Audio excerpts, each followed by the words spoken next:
Hello, everybody. After traveling for almost 2 days from Punjab, we reached Rewa. Enjoyed the Sangam from Prayagraj. We reached Rewa.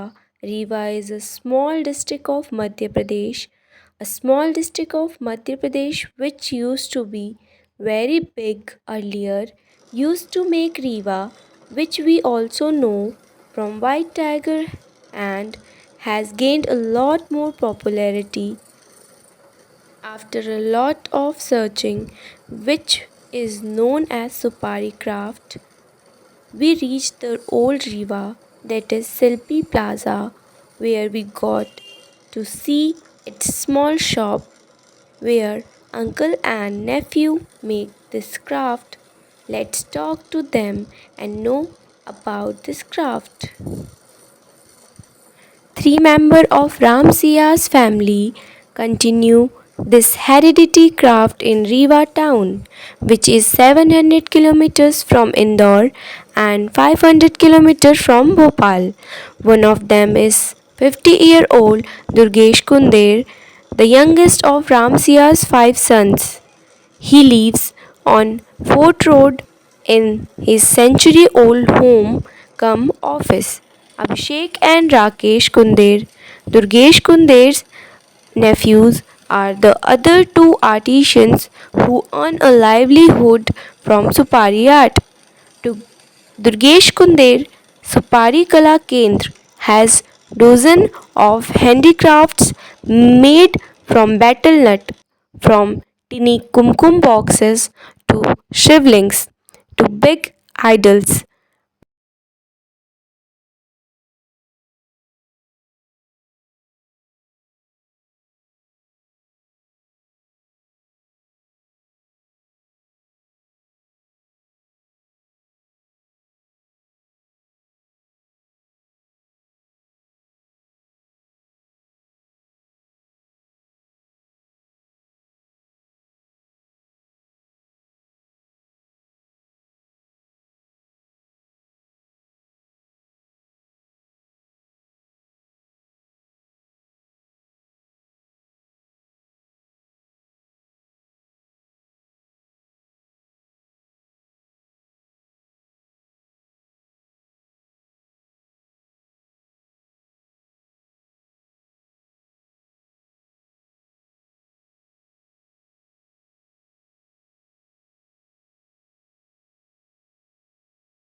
मैं तो आपका नाम जानना चाहूँगी। मेरा नाम दुर्गेश कुंदेर है।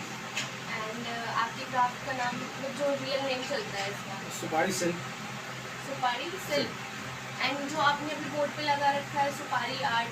हाँ, तो वही इंग्लिश में बोले हैं, हिंदी में बोलो बात अच्छा, की नहीं थी। तो आप क्या चाहेंगे कि आपका क्राफ्ट तो हिंदी में या मशहूर है, ये ज़्यादा अच्छा है। हिंदी में। हाँ, इंडिया में। ओके, तो आपकी आप किस कम्युनिटी से बिलोंग करते हैं, मतलब कास्ट आपकी? कास्ट में कुंदेर हूँ, जो कि वैसे ठाकुर में अच्छा, वैसे आप। हिंदू नहीं लगता और वैसे ठाकुर में आता है। एंड जो आपके पिताश्री ने ये क्राफ्ट शुरू किया था? हाँ, शुरू तो दादाजी ने किया था, लेकिन वो सुपारी के सिर्फ छिलके निकालते थे क्योंकि दरबार में जाते थे खाने के लिए। और जो दिमाग में आया फर्स्ट जो आइटम बना वो पिताजी ने बनाया, सिंदूर की डिब्बी। तो मतलब इसकी कुछ हिस्ट्री रही है, मतलब कहाँ से स्टार्ट हुआ, कैसे हुआ? क्या था कि महाराज गुलाब सिंह थे, उनके दरबार में दरबारियों को पान के थाल पेश होता था, तो उसमें कटी हुई सरवती सुपारी रहती थी, वो दांत के बीच में फंसती थी, जिसकी वजह से तकलीफ होती थी निकालने में। तो उन्होंने कहा यार कुछ कुंदेर फैमिली है वो लकड़ी छीलते हैं, तो उनसे पूछो कि क्या वो सुपारी भी लगा के छील लेते हैं। उसमें दादाजी पिताजी दोनों साथ में आए, दरबारी में पूछा तो बोले ठीक है हम निकाल देंगे, कोशिश करेंगे। उन्होंने लक्ष्य निकाला। दादाजी का लास्ट टाइम चल रहा था, मतलब बहुत ज़्यादा दिन पूरा नहीं जी, अपना साल 2 साल उन्होंने बुरादा निकाल के दिया, उसका पिताजी को देने लगे। उसके बाद अचानक उनके दिमाग में आया कि लकड़ी का आइटम बनाता हूँ, सुपारी का बनाना है। तो उन्होंने एक सिंदूर की डिब्बी बनाई, 2 सुपारी भरती, एक कटना नहीं करना लगा, तो ले जाके महाराज गुलाब सिंह को दी। ये बात है 43 के आसपास उनको दिया। तो उन्होंने उस ज़माने में 51 रुपये का पुरस्कार दिया, जिससे पिताजी को प्रोत्साहन मिला कि इतनी बड़ी रकम मिली है तो कुछ आगे करते हैं। उन्होंने भी पिताजी को बोला आप कुछ और भी बनाइए इस पर। इस तरह से इसकी शुरुआत हुई जी। मतलब महाराजा गुलाब सिंह का काफी बड़ा हाथ रहा है ना? हाँ, उसमें ये मान सकते हैं जी। एंड कुछ इसके पीछे की कोई स्टोरी वगैरह रही है, कुछ अलग सी स्टोरी की? नहीं, स्टोरी यही है कि शुरुआत कहाँ से हुई। शुरुआत हुई बुरादा निकालने से लेकर मूर्तियाँ बनने की।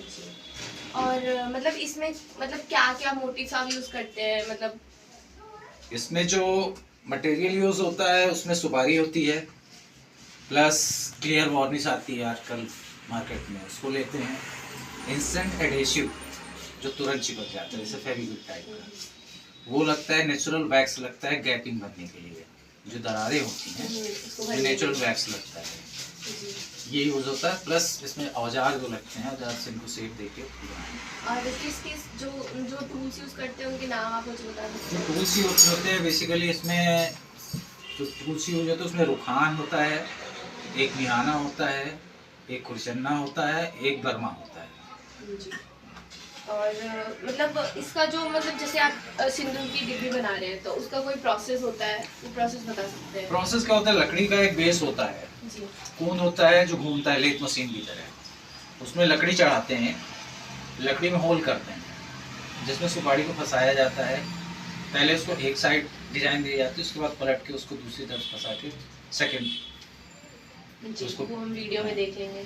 एंड आपके जो पिछले फैमिली के जो मेंबर्स रहे हैं या फिर आपके फिलहाल करंटली जो कर रहे हैं फैमिली मेंबर्स, वो कौन कौन है जो भी इसको कर रहे अभी हैं? मैं कर रहा हूँ और मेरे 2 भतीजे कर रहे हैं। एंड पास्ट में जो मतलब भूतकाल में किसने किसने किया है? पिताजी ने किया, उनके एक बच्चे थे बड़े वाले भाई साहब राम मिलन कुंदेर जी, उन्होंने किया। राम मिलन कुंदेर, कुंदेर। फिर उनके बच्चे हैं ऋषि, राकेश, और मैं हूँ उन्हीं का भाई। आपकी माता जी ने भी किया कभी? हाँ, यहाँ पे आपका कला मंदिर करके है रीवा में, वहाँ पे महिला समिति बोल जाती, लेडीज आती थी, बहुत बड़े बड़े ऑफिसर्स की, तो मेरी माता जी जाती थी वहाँ पे सिखाने। ये बात है 80 की दशक। और फिलहाल में आपकी वाइफ भी आपका कभी कभी हाथ बटा देती है? कभी नहीं, हमेशा हाथ बटाती है, असेंबलिंग का सारा काम हुई है। ओके। आप जो क्रॉपिंग होती है, जो क्रॉप कर देते हैं उस चीज को, और मैं बना करके उसको कटिंग कर देता हूँ, जी। और कटिंग करने के बाद वो बाकी काम से मिसेज करेगा। ओके। एंड मेरा कुछ और था कि मतलब आप चाहेंगे अपने फ्यूचर में कि आपकी बेटे इस चीज को करें? देखिए, मैंने किसी को मना नहीं किया है, बेटे का इंटरेस्ट होगा तो वो बैठता भी है काम में, काम करने की कोशिश भी करता है। और मैं इस चीज़ को बुरा नहीं मानता कि आप पढ़ाई के साथ कोई क्राफ्ट कर रहे हैं, क्योंकि मैं भी यही करता था, मैं पढ़ाई भी करता साथ में क्राफ्ट भी करता था। तो अगर वो चाह रहा है तो बिल्कुल करना। मतलब मैं कहने का मतलब है कि एज अ फ्यूचर, जैसे एज अ फ्यूचर आपने अपने इसको अपना व्यवसाय बना रखा है, तो आप चाहेंगे वो उसको व्यवसाय बनाए या फिर कुछ अच्छा देखिए, काम करे? डिपेंड करता है कि पढ़ने लिखने के बाद वो जॉब करता है कि नहीं करता है, जॉब उसको मिलता है नहीं मिलता है, इस पर डिपेंड करता है। अगर उसको कहीं पढ़ने के बाद जॉब नहीं मिलता है तो स्वाभाविक है इसके हाथ में आर्ट है तो अपना काम कर सकता है। और अगर उसे जॉब भी मिल रही है और उसको हमारे यहाँ से ना, अच्छा मेरे एक चाहिए। भतीजे हैं जो बैंक में एज ए मैनेजर भी रिटायर हुए हैं, वो आज भी घर में काम कर रहे हैं, जब जॉब करते थे तब भी घर में काम करते थे। नहीं, मतलब कहने का अब मतलब इस पे ये डिपेंड करता है कि आप जॉब कर कहाँ रहे हो। आप रीपर लोकल में हो तो ठीक है, जी। क्योंकि इसकी मशीनरी लगाना आसान नहीं कहीं जाके। आपको या तो किराए का मकान मिलेगा या कंपनी या फिर कोई एजेंसी देगी आपको, वहाँ पे आप मशीन लगा नहीं सकते। और अगर आप रिवम कर रहे हैं तो स्वाभाविक आप अपने घर में रहोगे, फिर हाँ मशीन ऑलरेडी लगी हुई है। और आपने मुझे कुछ पहले जब मैं आपके पास आई थी तो आपने मुझे इसके बारे में कुछ दिक्कतें बताई थी जो आपको फेस होती हैं। देखिए दिक्कतें ये है कि एक तो इसमें कीड़े लगते हैं जी और फ्रेम के बगैर मूर्तियाँ अच्छी नहीं लगती। जी और फ्रेम करने के बाद अंदर जो एयर रहता है या तो हम उसको वैक्यूम कर दें, वो अपने पास सुविधा नहीं है जी तो वैक्यूम कर नहीं सकते, तो जो एयर रहती है उसमें नमी रहती है, वो इसमें कीड़े लगने के चांसेस बढ़ा देते हैं। खुला पीस एक बार बच जाएगा लेकिन फ्रेम के बाद नहीं बचता। एक तो प्रॉब्लम ये है। दूसरी बात है मार्केटिंग। मार्केटिंग के लिए हम लोग रीवा के ऊपर ही डिपेंड हैं। इसके अलावा इसको ना बहुत लोग जानते हैं ना, इसकी पॉपुलैरिटी नहीं है शायद बस सीधी सी बात, जी। क्योंकि किसी भी गवर्नमेंट ने कुछ नहीं किया इसके लिए। हाँ, और आपको कुछ एनजीओस की तरफ से कुछ बेनिफिट्स मिलते हैं क्राफ्ट को, और कुछ नहीं गवर्नमेंट सर, की तरफ से कुछ है? नहीं मिलता अपने को जो चाहिए। देखिए अपने एक तो अपन जहाँ बैठे हुए हैं जी वो बहुत पिछड़ा इलाका है। कभी मार्केट हुआ करता था रीवा शहर का, जी आज वो रेजिडेंशियल पूरा एरिया हो गया है। अब बड़ी बड़ी मार्केट बनी हुई है, लेकिन वहाँ पे हमको अगर एक छोटी सी 10 बाई 10 की भी दुकान मिल जाए, मशीन भी लगा के, तो लोगों को जानकारियाँ होने लगी। क्योंकि रीवा लोकल में आज की डेट मानिए न्यू जनरेशन नहीं जानती। और ये जो गली है ये भी काफी आखिरी में पड़ जाती है, इस वजह सबसे से भी आखिरी में। काफी लोग नहीं जानते हैं जी। तो मतलब सरकार की तरफ से ना के मुकाबले कुछ इस वजह से। हाँ, मेन तो बात यही है कि क्राफ्ट को जब तक पॉपुलैरिटी नहीं मिलेगी, लोग जानेंगे नहीं तो लोग खरीदेंगे कैसे। तो मतलब आज के डेट में आपका घर खर्च चल जाता है इस क्राफ्ट से? हाँ, चूंकि करने वाले कम है इसलिए चल जाता है। चूंकि पुराना आर्ट है, लोग जानते हैं, पुराने आज भी आते हैं। तो कोई VIP वगैरह आया या शादी ब्याह, तो शादी ब्याह में भी चलने लगा है तो चल जाता है। अभी फिलहाल में मोदी जी आए थे तो उनको दिया गया था ये? हाँ, एक पंचमुखी गणपति यहाँ से गए थे। और सबसे बड़ी चीज़ है देखिए कि जो पहले गिफ्ट होता था किसी भी पॉलिटिकल लीडर को, तो परचेज तो करता था कोई डिपार्टमेंट जी लेकिन गिफ्ट कराया जाता था आर्टिस्ट के हाथ से। जी ये सिलसिला चला है आपके पिताजी तक। जी लेकिन उसके बाद से क्या हुआ कि लोग गिफ्ट के तौर पे खरीद तो लेते हैं लेकिन गिफ्ट वो अपने हाथों से करते हैं। जी तो हम लोग सामने नहीं आ पाते, हमें पहचान नहीं बन आपको पाती। पॉपुलैरिटी नहीं मिल पाती है। जब लोग आपको जानेंगे तो आपसे हम अगर किसी प्रधानमंत्री सामने अगर हमको पेश किया तो हम उससे 2 बार अपनी प्रॉब्लम्स बता सकते थे, जी लेकिन हम उनके पास ही नहीं जा सकते तो हम कैसे अपनी प्रॉब्लम सॉल्व। जी जी जी मतलब आपको गवर्नमेंट की तरफ से ना के मुकाबले ही हेल्प है? हम ये नहीं कहते कि करना नहीं चाहते, वो डिपार्टमेंट को सजेस्ट करके चले जाते हैं, डिपार्टमेंट इंटरेस्ट नहीं लेता है। मैंने सुना था आपने कलेक्टर से भी बात कर रही हाँ, की थी ना। तो मतलब उन्होंने यहाँ क्या? आकर्ष कानून है, छोटी छोटी दुकानें बनी हैं जिस पर नाजायज कब्जे ही हैं, जी सैकड़ों लोग। जी लेकिन इतनी बड़ी दुकान अगर हमको लाट कर दी जाए मशीनरी लगा के, जी तो लोग जानने लगेंगे। तो कलेक्टर का क्या रिस्पॉन्स है उस चीज पे? बस यही था कि चलो देखते हैं। चलो देखते हैं। मतलब कितने साल हो गए इस चीज ये को? कम से कम 10 साल के ऊपर हो गया। 10 साल हो गए।